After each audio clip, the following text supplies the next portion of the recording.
Саламатсыздар, урматтуу радио окуучулар, кутмандуу күнүңүздөр менен Парламент радиосунда күндүн тартибинде программасы.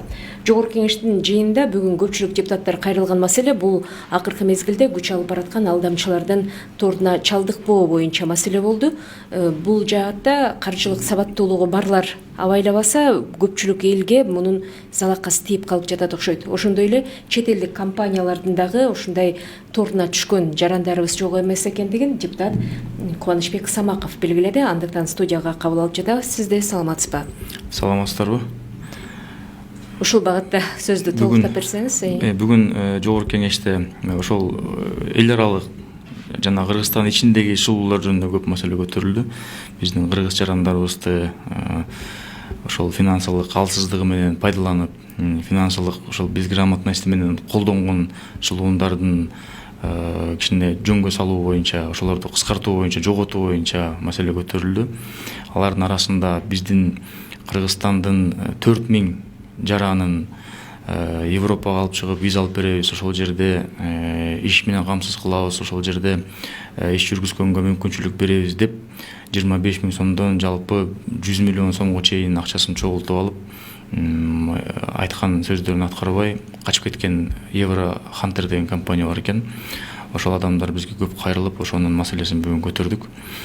Чынында Кыргызстандын ушул финансы жагынан билиминин астыгы, ошол алсыздыгынан пайдаланган, ошону мүмкүнчүлүк катары көргөн шылуундар ар тармактардын баарысына тең кирип, жада калса ушул чет өлкөгө алып чыгып беребиз деп алдаганга чейин жетиштир. Бүгүнкү күнү 4000 адамдын какпаган эшиги калган жок. Же акчабызды бергиле, же визабызды бүтүрүп бергиле деген. Анан элдердин ошол көчөгө чыгып, митинг кылып, көчөгө чыгып талап койгонго чейинки иштерди кандай алып барабыз, кантип алып барыш керек. Ошол тамыры менен ошону кескенге кыйганга жолун издейли деп, тийиштүү органдардын кандай иш алып барып атканын угалы деп бүгүн кеп кылдык. Негизи булар канчалык деңгээлде элди ынандырышат дегенимде, себеби юстиция министрлигинен каттоодон өтөбү, кандай лицензия алышат, элге эмнесин көрсөтүшөт, мисалы сертификатын бул дейби, ишмердүүлүгүн башташ. Ошол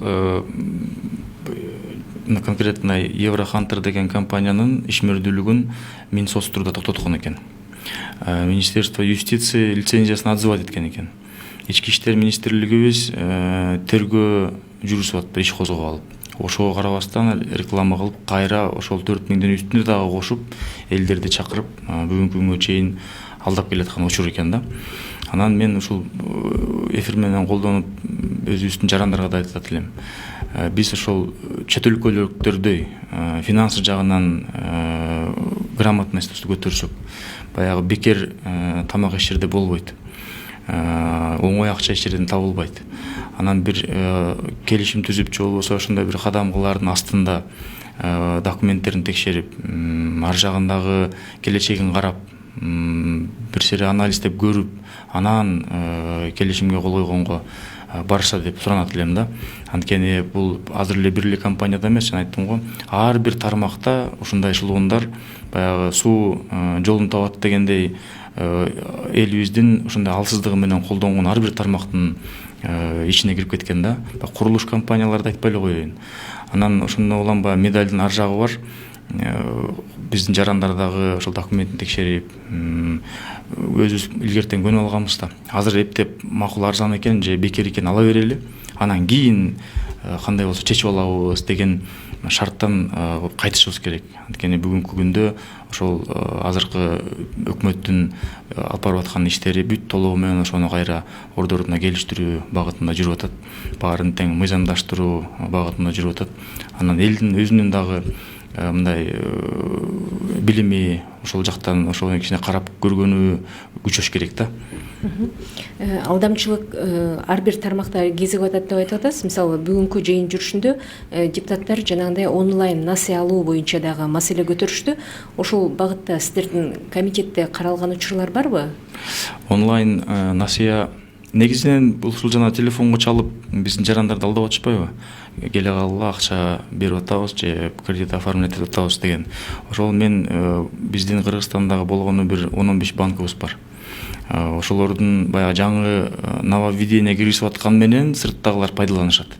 Мисалы үчүн жаңы карта ачканда ошол өздөрүнүн ичиндеги информационный баягы кичине утечка болуп, ким алды, ким берди дегендер менен колдонуп аткандар.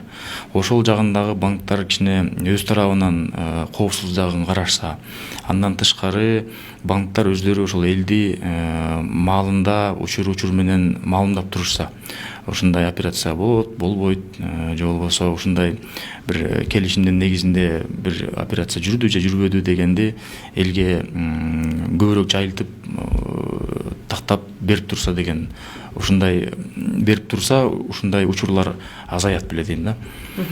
Негизи азыр акыркы мезгилде WhatsApp группа сыяктуу ушундай майда чакан топтордун ичинде дагы атайын эскертүүлөр берилип атат. Мисалы, сизге ушундай суммадагы акча котором, ошо данный маалыматтарыңызды бергенден кийин кайра дагы кошумча акчалар келиши мүмкүн деп. Демек, мындай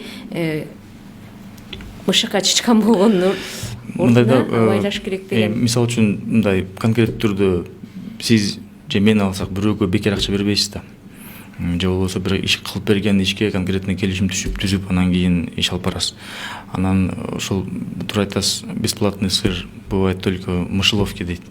Ошол жарандарыбыз ошол жагынан мындай кылдатыраак карап, алданбаганга аракет кылып, мындай критически, скептически карап келсе эле, анын баары тең четке калчу нерсе да. Рахмат, анда атайын студияга келип бергениңиз үчүн. Урматтуу радиочулар, өзүңүздөр уккандай Жогорку Кеңештин бүгүнкү жыйынында ушул шылуундарга каршы туруунун механизмдерин кантип иштеп чыгабыз, элдин каржылык сабаттуулугун канткенде көтөрөбүз, ошондой эле сыртка чыгып жаткан биздин мигранттардын да укуктарын коргоо маселесине өзгөчө басым жасалды. Бул багытта маалымат берип, студияда Жогорку Кеңеш депутаты Кубанычбек Самаков болду. Рахмат чоң.